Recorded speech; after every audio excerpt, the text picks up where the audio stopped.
Welcome to my happy place. Today, what we're going to be working with is the Lucky Clover block. The pattern for this block can be found in your quarter to elevate box. And this is really kind of a cool pattern. This Lucky Clover block goes together perfectly and seamlessly. So let's take a look at our cutting instructions and what we need to have for our blocks. The first thing we're going to have is, I'm going to get these out of the way here. The first thing we want is 8 squares that are 3.5 by 3.5. Then we're going to have 8 squares at 2.5 by 2.5. And I've got those set here, and I have those set here. 4 on each pile. You'll understand why in just a second. And then we need 8 squares that are going to be 1.5 by 1.5. I have 4 here and 4 here. Then we need a medium print texture and a dark texture. Here's my medium, here's my dark texture, and we need 4 rectangles from each of these colors. And those rectangles are going to be 3.5 by 6.5. This is why I went ahead and put 4 of my 2.5 by 2.5 and 1.5 by 1.5 inch squares. So we're going to set those here. Now that we have everything cut, it's really important to understand how these pieces are going to go together. There is a definitive order in which they need to go. For example, with the medium print or texture green, what we are going to do is we are going to attach the 2.5 inch blocks to the lower left side of the rectangle. Then we're going to attach the 1.5 inch blocks to the upper side of the left side of the rectangle. So this is what we're going to have. And we're going to have 4 of them out of this fabric. For the second 4, this is going to be the darker fabric. We're basically going to do the same thing, but it's going to be on the opposite side.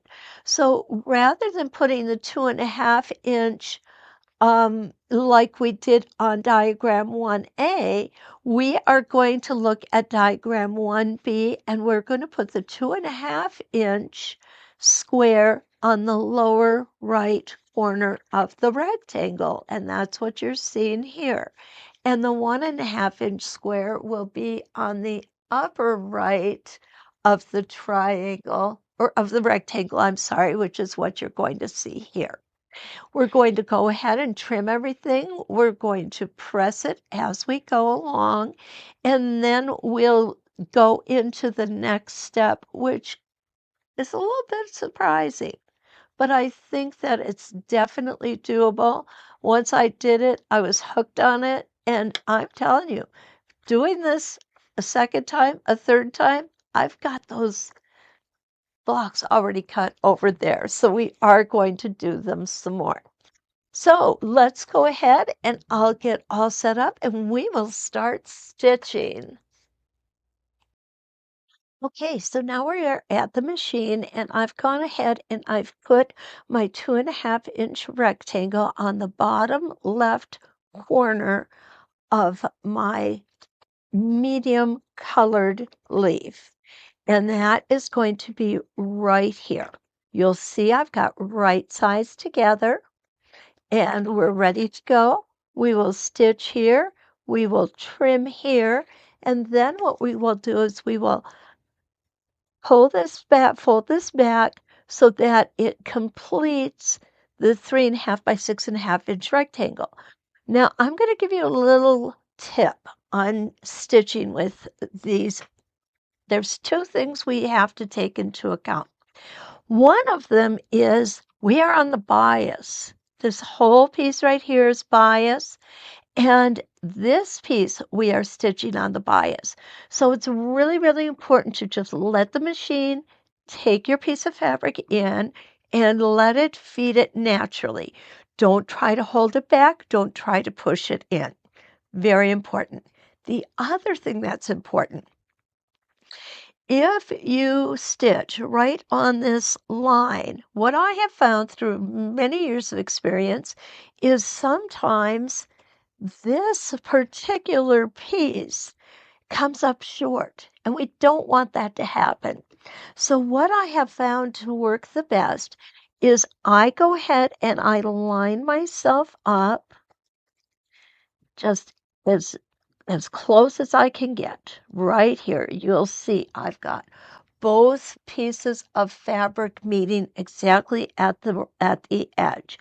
And what I will do is I will stitch on the outside line. So what I mean by that, let me explain that. Here's my line. Our line has dimension. I want to stitch not on the line. I want to stitch next to the line facing away from the inside of the block. So when we turn this over, we're going to end up with the triangle finishing that 3.5 by 6.5 inch rectangle perfectly. And if you've ever done this before, which I'm sure you have, I know there are times when I would get so frustrated with it, not understanding exactly what I was doing and just messing them up, having them end up too small, having them end up too big. And if you're a little too big, you can always trim that down. But if you're too small, you're going to have to make that block over again. So let's go ahead and let me show you.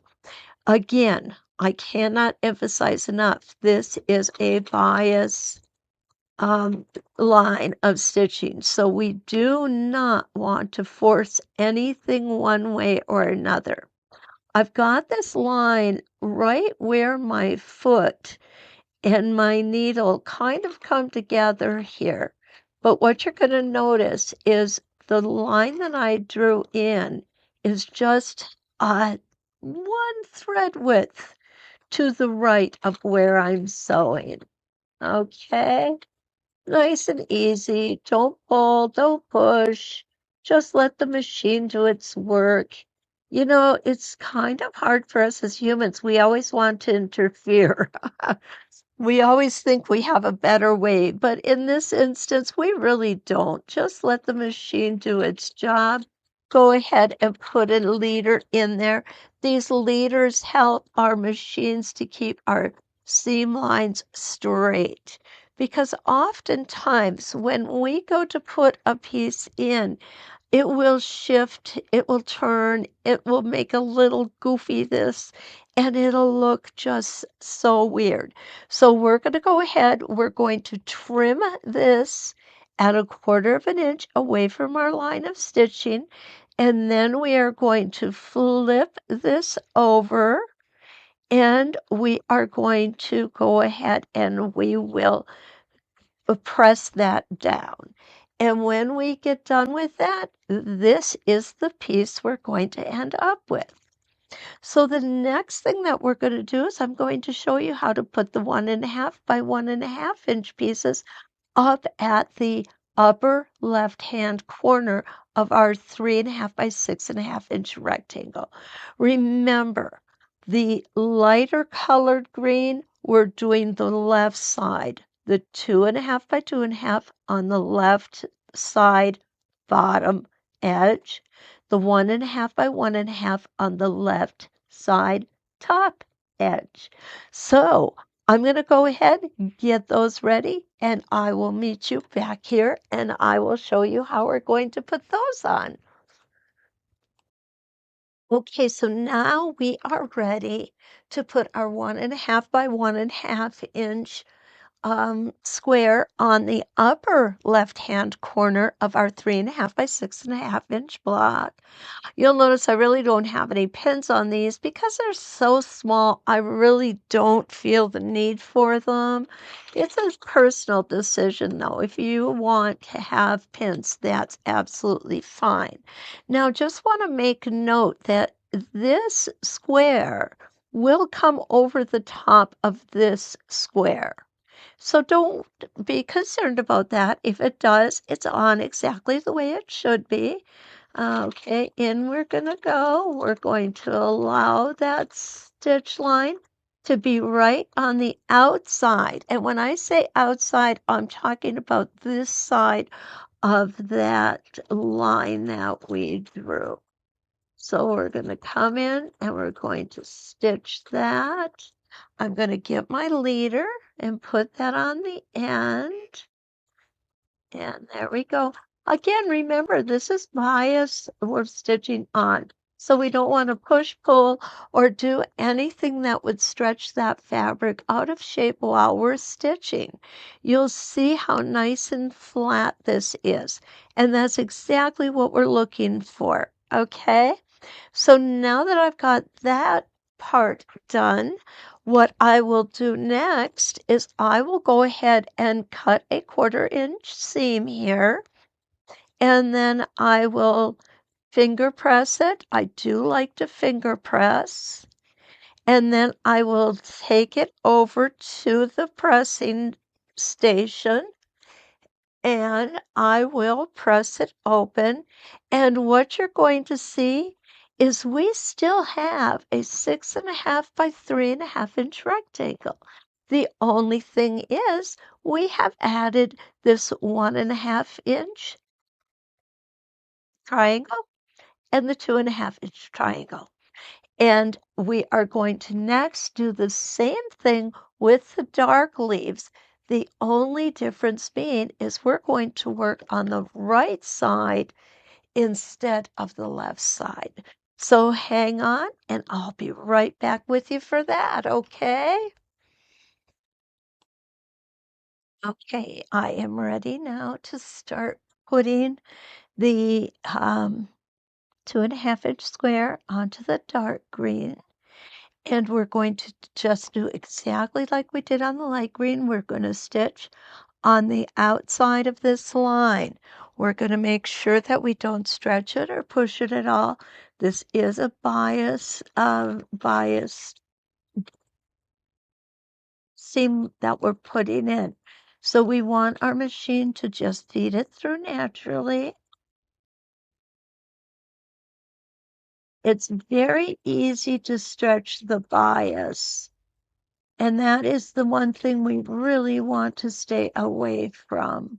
So you see, I'm really doing very little to help it through. I'm just allowing the machine to work for me.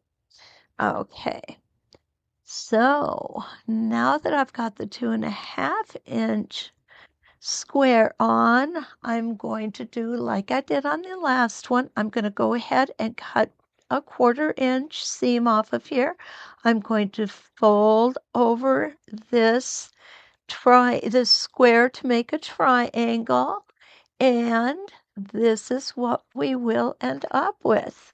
Here you can see I've already cut that portion away that we don't need, and we've got a beautiful 3.5 by 6.5 inch rectangle.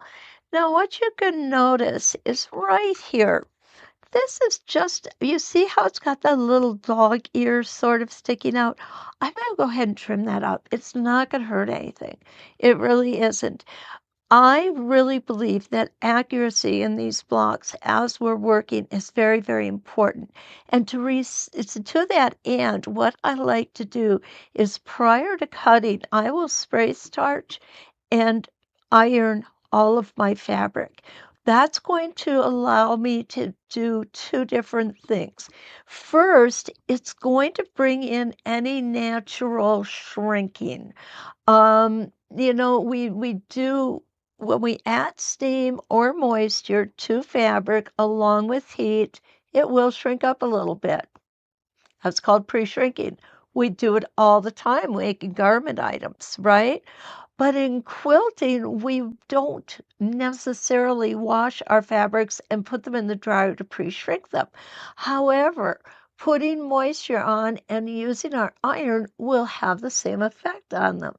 Now, what it is important to do is if you're going to put moisture and iron this dark green, you're going to want to put moisture and iron this gold color as well. You're going to want to do it to all of the fabric that is in your project.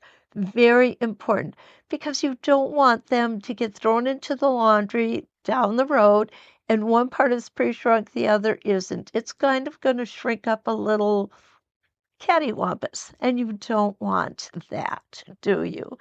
The other thing that is important, when we go to turn this over and we finger press it down, if you so desire, if not, no big deal, I will go ahead and hold it here and put my iron down. I don't scrub my iron back and forth. I just put it down and let the heat of the iron set that seam. Okay, so I'm going to go ahead and finish this and then I will be back. We will start putting our 1.5-inch squares on the right upper side of our 3.5 by 6.5-inch rectangle. Okay, we're going to go ahead and put our last 1.5-inch square on. Remember, it is going to go in the upper right-hand corner. We are aligning it in this orientation, and when we are done, this is what it's going to look like. Well, let me see if I can show you that better. There we go.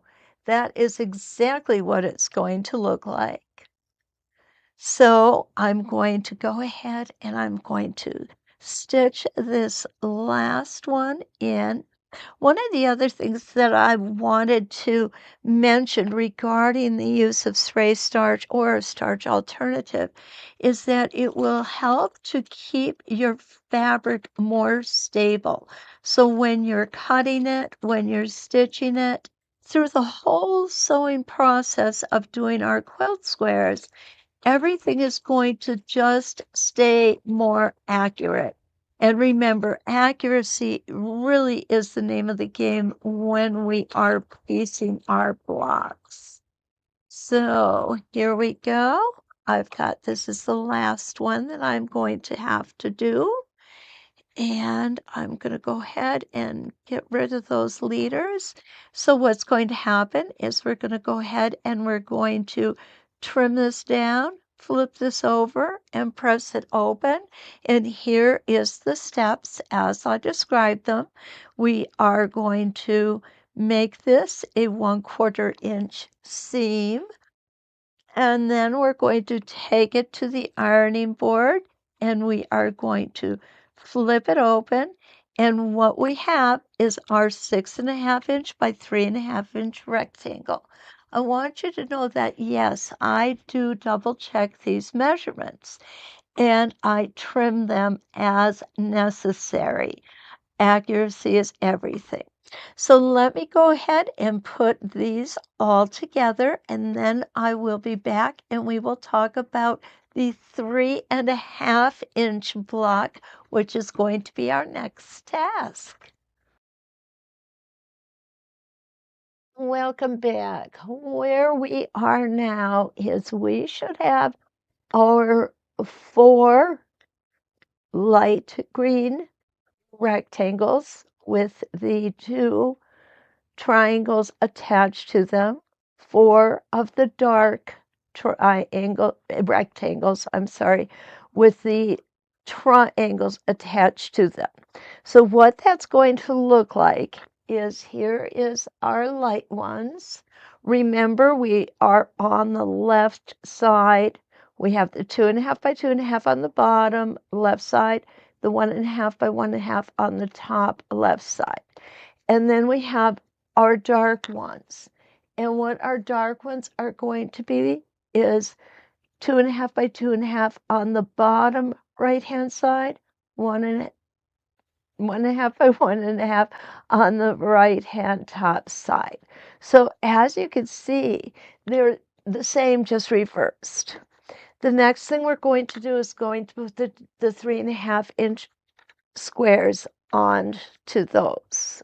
Okay, we're going to do that according to diagram 2, and actually it will be the instructions too, which say align as shown in diagram 2. We're going to stitch the light 3.5-inch square to the medium pieced rectangle to make the medium pieced unit. We're making 4. Then we're going to reverse to do it in the dark. With the dark pieces, we're going to need 4 of those. So this is what we're going to end up with. I think in this particular case, the diagrams are a little more helpful than the written instruction. So let's take a look at that, okay? We will use, and I'm going to go ahead and move that aside right now. I'm going to pull this back out. There we go. I have my 3.5 by 3.5. We are going to place it right side together on the rectangle above or on top of those 2 triangle pieces that are attached to our rectangle. So we're going to go ahead, I'm going to put that in, and I'm not using a leader because we're going to be stopping midway here. So we're just going to come through here. I'm going to go ahead and take that out, trim out my threads. There we go.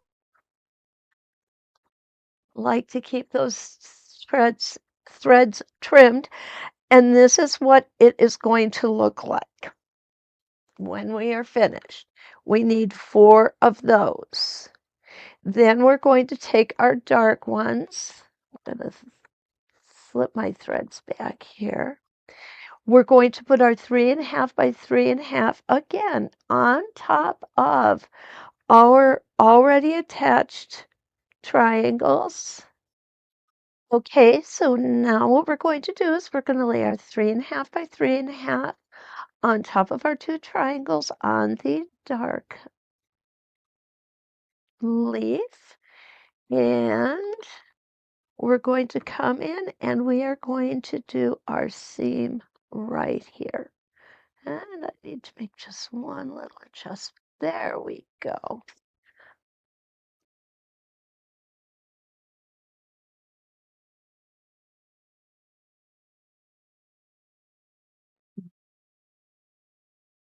As soon as we get that done,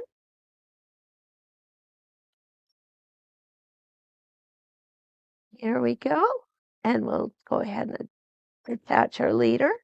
And now this is what this one's going to look like. So they will be on opposite ends. The dark one on the right side, the medium one on the left side.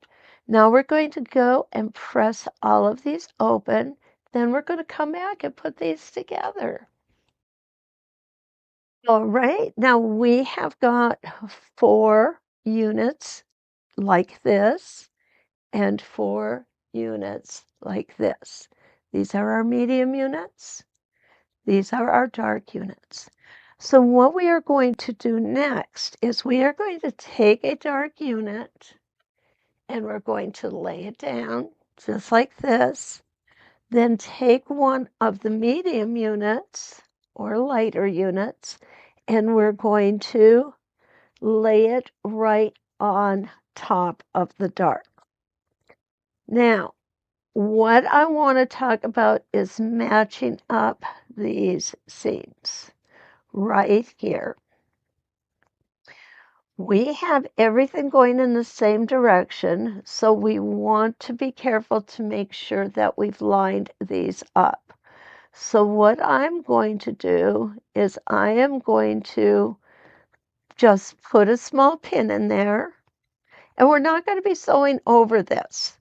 This is just to keep things in place. And again, I'm going to put a pin over here. We're not going to be sewing here either. This is just strictly to keep things in place.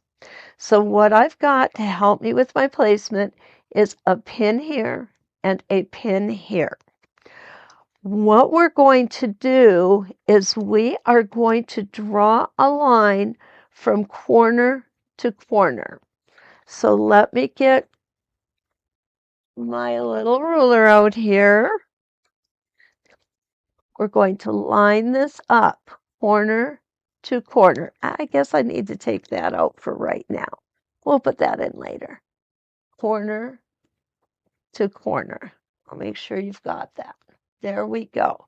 Now we're going to draw a line from corner to corner. And right here. And there's my line. Remember how we went ahead and pinned up here to keep those seam allowances one on top of another? I'm going to do the same here. I want to make sure that those seam allowances stay right together. So what I'm going to do is I'm going to pin here as well. And then I am going to put one pin in the bottom. Just to keep things honest, I call it. I know that's kind of a silly way to refer to it, but for me, I guess I have some goofy idioms. So here we go. And we are going to do this 3 more times. And then we're going to come back and we're going to stitch. And when we open these up, the magic happens. So we will be back just a minute. All right, so now what we are going to do, that we have everything solidly in place, we're going to stitch on the line we just created. So I'm going to go ahead and start. There it is. I always like to use this to get that fabric in there. And remember, we are still on bias. So we want the machine to just feed the fabric through. We don't want to push. We don't want to pull. We just want to let it go at its natural rate. And that will prevent any puckering. Now, when I put these pins, this pin here, what I was doing, and let me show you here on this one, I was lining up to make sure that this stitching line would keep those petals or leaves perfectly together. So what I want to do as I am stitching this is I want to get up into the seam allowance before I remove this pin. And that way I will be assured that I've got a perfect match on those 2 pieces. And I'm in the seam allowance, so now I can go ahead and remove that pin. And I'm going to stitch on down to the bottom. We're going corner to corner. And let's do that one more time. I think this is important because we want to make sure that this square is lined up. We want to make sure that we have these seam lines lined up and this square lined up. Those are the important parts of this particular part of the project that we are working on. Again, bias, don't stretch, don't push, don't pull. Everything is going to be fine. I'm leaving this pin in here until I get my needle well into that seam allowance. And I might even go one more stitch. There we go. Now this is a big that's a big seam allowance. It's going through a lot. So your machine may need just a little help with that. But to give it help, you're just going to ensure that it's going through at the correct rate. All right. Now we're going to go ahead and come in. Oh, I want to do that. Okay. So I've got these guys all stitched together now. It looks kind of weird, doesn't it? And I can go ahead and take these pins out now. I'll take the leader off. So what we're going to do next, we are going to trim 1/4 of an inch away from our sewing line. But let's just cheat a little bit. Whoops, what have I got there? Oh, I've got another pin. Let's cheat a little and take a look. This is what it's going to look like. Isn't that awesome? So let me go ahead and get my cutting mat over here. I want you to be able to see everything. And I am not going to cut on the line. Definitely not. We are going to make a 1/4 inch seam allowance. Let me make sure you've got a good view. There we go. Kind of tight quarters here.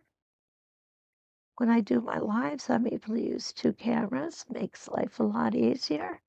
And I am going to figure out how I can record with 2 cameras. It just did not work the first time I tried. Okay, and we're going to go ahead and we are going to cut this one. Trimming it up at 1/4 inch away from the sewn line. Whoops, I missed a little bit. No worries, I'll just go in and trim that off. Okay, so when we open these up, that is the next step, is to open them up and press them.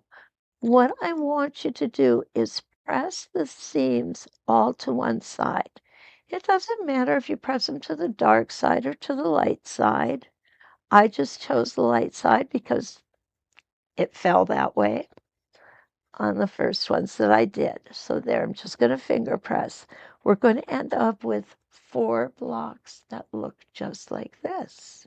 So I'm going to go ahead and get those together. We're going to put our 4 blocks together, and then we're going to be done with our Lucky Clover block. Now what we are going to do is we are ready to join our 4 blocks together into the 1 Lucky Clover block. What I've got here is 2/4 of the block. I want to put that together. I'm going to put the light one next to the dark one.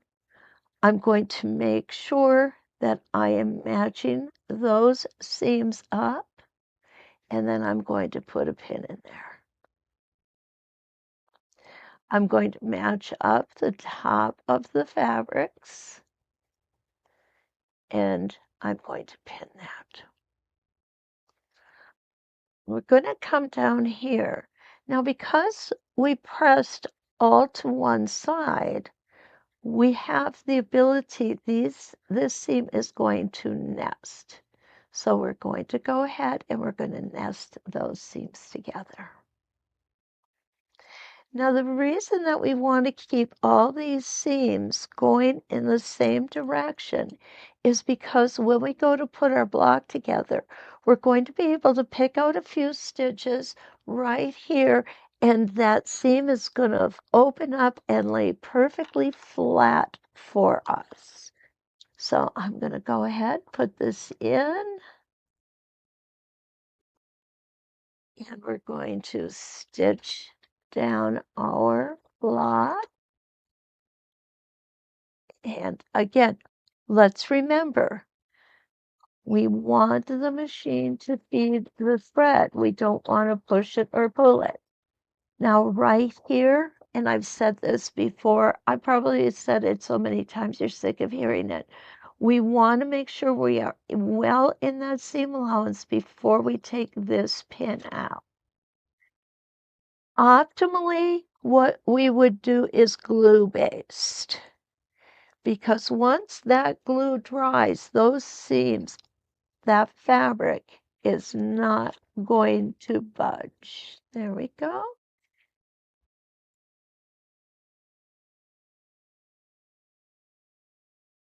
And I'm going to go ahead and put that down for a second and smooth our fabric out.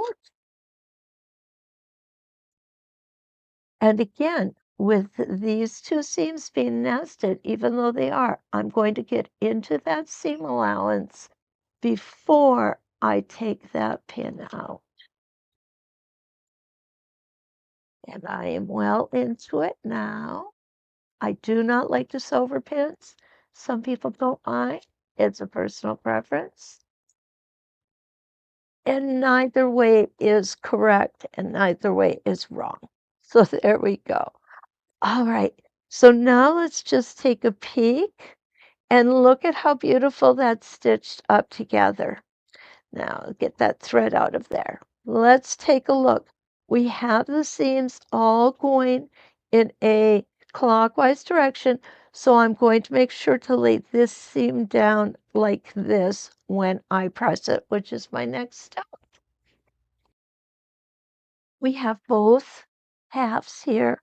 I want to show you how I like to put things together to make sure that everything matches. And we're going to start right here in that center. I'm going to turn this upside down. I'm going to put a pin here where my seams cross. And what that should do is that should bring me out. There we go, right at the bottom, and it does. Now, I'm going to keep this one on top. So I'm going to just lay that down. I'm going to find my pen. There it is. And what I'm going to do is I'm going to mark on the raw edge side. I'm just going to make a little mark here. Now, this little mark is not going to be on that area where the seams come together. It's going to be about a thread out from there. And remember, when we turn seams, we have dimension. And by doing this and using this as our seam allowance, what will happen is we will end up perfect every time. So let me go ahead and we're going to repeat that with the same pin over here.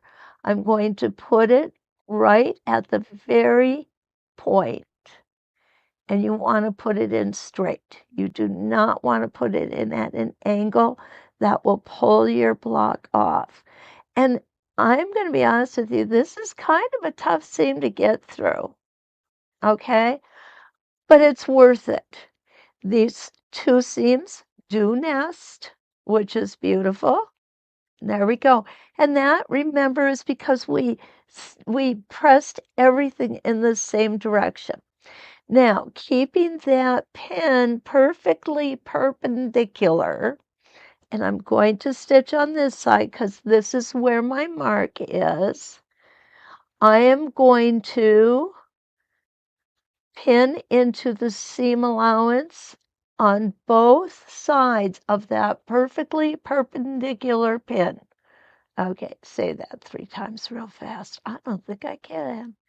Now what we're going to do is we are going to come out. We are going to meet up our seams. We're going to make sure that our 2.5-inch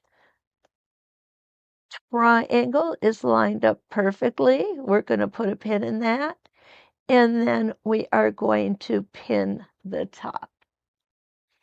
Now, just so you're aware, I have gone ahead, double checked the measurements, and I have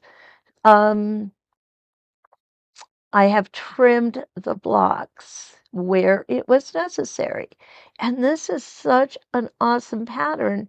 It really wasn't necessary at all to trim too much off. Only about a thread or so came off of a couple of them. but it is important to keep everything accurate. So this is how I've got things pinned. Okay. The center, both sides. We're going to use this mark right here. Then we made sure that our clovers lined up, and finally the outside of our block. So let's go ahead, let's put it in, let's stitch it together, okay? And here we go. Take the pin out. Remember, I'm going to get into this seam allowance before I take this pin out. And I want to use my stiletto here so that this seam allowance does not flip over, because they want to do that. They live to do that, right?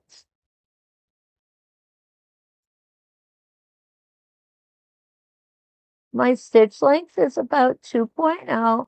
Now this is going to be hefty. I'm not going to lie.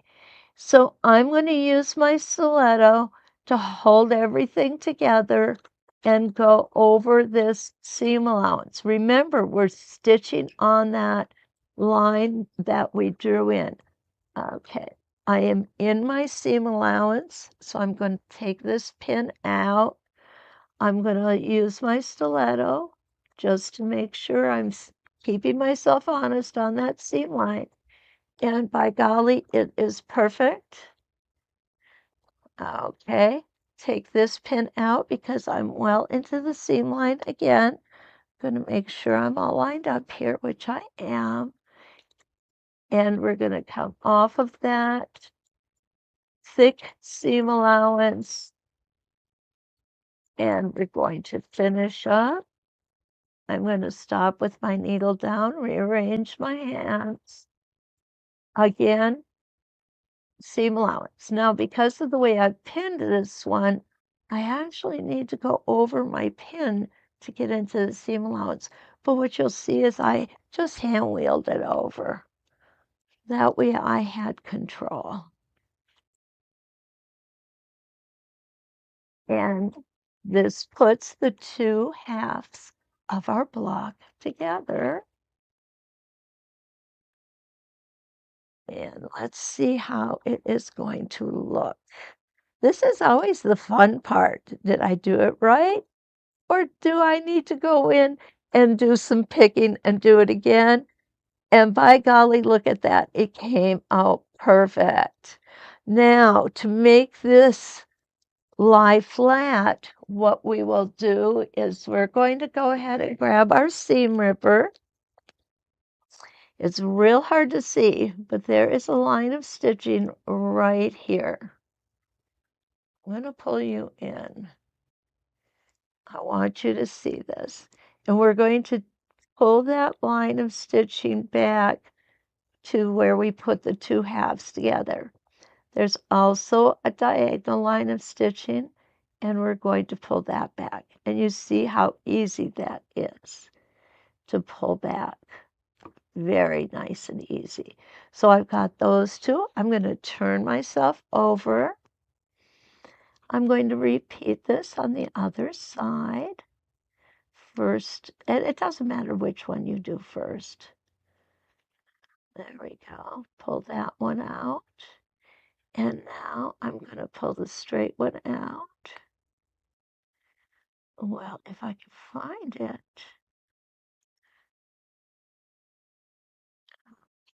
There it goes.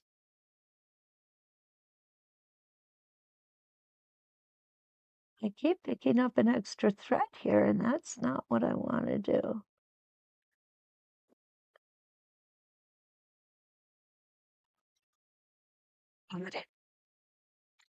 Now, I'm going to open this up.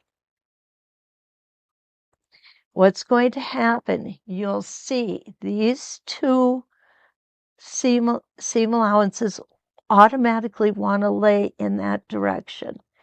And what's going to happen, and I need to get that one more stitch out of here. Oh my goodness, that one is being ornery, isn't it? we go. And what is happening is these guys want to lay down just like this. So what we're going to do is we're going to go to the pressing board. We're going to press this down. I'm going to go ahead and put some moisture on it. And I'm going to use my tailor's clapper. And this seam, when I get back, you're going to be surprised at how flat that seam is. And we'll be back in a minute. And here it is finished, our Lucky Clover block. And it is a fun block. It's not difficult to do. You can quilt this in a ton of different ways with the Westerly templates that you have. I really hope that you've enjoyed this process as much as I have enjoyed bringing it to you. So until we meet again, let's